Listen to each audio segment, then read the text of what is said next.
आज हम इस वर्चुअल असेंबली में जानने वाले हैं भारत के उत्थान में सहयोग देने वाले उन अकीर्तित नायकों में से कुछ एक के बारे में, जिनने अपना जीवन देकर के अपनी निष्ठा, अपनी लगन, मेहनत और समर्पण के द्वारा भारत को आज की इस स्थिति में पहुंचाने के लिए कार्य किया है।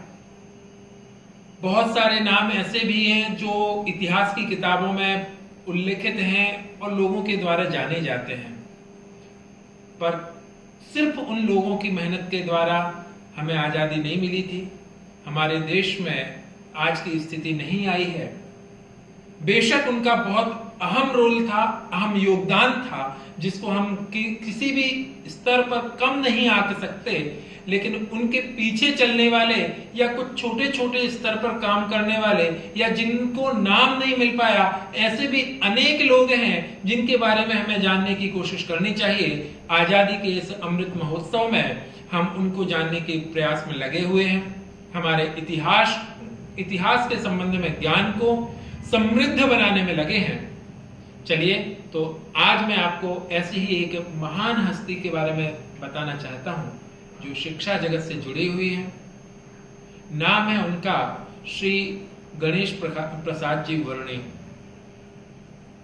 गणेश प्रसाद जी वर्णी, ये नाम बुंदेलखंड के उस नायक का है जिन्होंने शिक्षा के क्षेत्र में भारत के लिए काफी कुछ सहयोग दिया। इनका जन्म 1874 में हुआ और उनकी मृत्यु हुई थी 1961 में। 1874 में जन्म लिया एक छोटे से गांव में। गांव का नाम था हंसेरा, जिला ललितपुर, उत्तर प्रदेश, बुंदेलखंड का क्षेत्र, एकदम पिछड़ा एरिया जहां पर कोई सुविधा नहीं थी। तो श्री हीरालाल जी व उजियारी देवी माता पिता जी उनके थे, उनसे जन्म हुआ यह बालक अत्यंत मेधावी, प्रतिभा का धनी था। इनकी प्रतिभा हमें इसी बात से समझ में आ जाती है कि जो सोचते थे, समझते थे और उसको प्राप्त करने के लिए वो प्रयासरत रहते थे, हर एक हालत में उसको पाने की कोशिश करते थे। उनका वस्तुतः ध्यान, उनका वस्तुतः मार्ग एक विचारक, दार्शनिक की तरह भी था। इन्होंने गरीबी के कारण से और शिक्षा के साधनों की अनुपलब्धता के कारण से अपने क्षेत्र को छोड़ करके फिर अलग अलग स्थानों पर गए।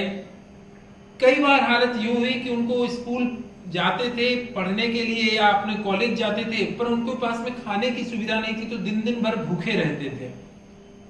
फिर भी उन्होंने पढ़ाई की, जयपुर में, खुर्जा, बॉम्बे, मथुरा, वाराणसी और कुछ अन्य स्थानों पर जाकर के उन्होंने पढ़ाई की, अलग अलग तरीके से अध्ययन किया।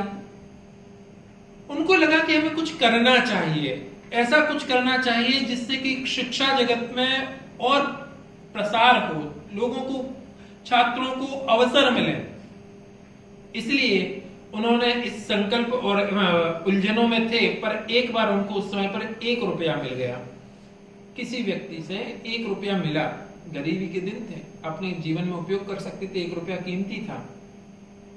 उनने 1 रुपया से क्या किया, 64 पोस्ट कार्ड खरीदे और उन 64 पोस्ट कार्ड को उन जानने वाले कुछ जैन धनी श्रेष्ठियों को भेजा और उनको भेज करके उनसे और मदद की गुहार लगाई और अपने उद्देश्य और संकल्प का विवरण दिया।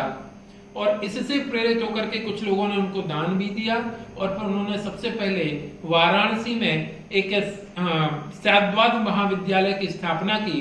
तो सैद्वाद महाविद्यालय में आकर के पढ़ने के लिए अनेक विद्यार्थी गए और अनेक जानकार विद्वान वहां से तैयार हुए हैं। वाराणसी में विद्यालय स्थापित करने के बाद, उसकी सेवा करने के बाद में उनको और प्रोत्साहन मिला और उसी से प्रोत्साहित होकर के उन्होंने सागर में एक और विद्यालय खोला, जिसे आज गणेश प्रसाद वर्णी दिगंबर जैन संस्कृत महाविद्यालय के नाम से जाना जाता है। आगे फिर वो बढ़ते गए और उन्होंने अलग अलग स्थानों पर अलग अलग प्रकार के विद्यालयों की स्थापना की और लगभग 11 से ज्यादा इनके अलावा विद्यालयों की स्थापना की है। और वो उनमें से कई एक तो अभी भी चल रहे हैं और कई एक बहुत ख्याति प्राप्त रेपुटेटेड विद्यालय हैं। तो ये थे हमारे गणेश प्रसाद जी वर्णी। उनका व्यक्तिगत जीवन इतना सादा था, इतना सरल था कि उसके बारे में आप सोच भी नहीं सकते। उनके संकल्प को हम इस तरीके से समझ सकते हैं कि उन्होंने वस्तुतः सामान्यतः जैन परंपरा में ऐसा मानते हैं कि रात्रि में भोजन नहीं करते हैं, परंतु वो जैन परंपरा से प्रभावित हुए और उन्होंने उस समय पर 10 साल की उम्र में ये रात्रि का भोजन त्याग दिया और आजीवन उसका पालन किया।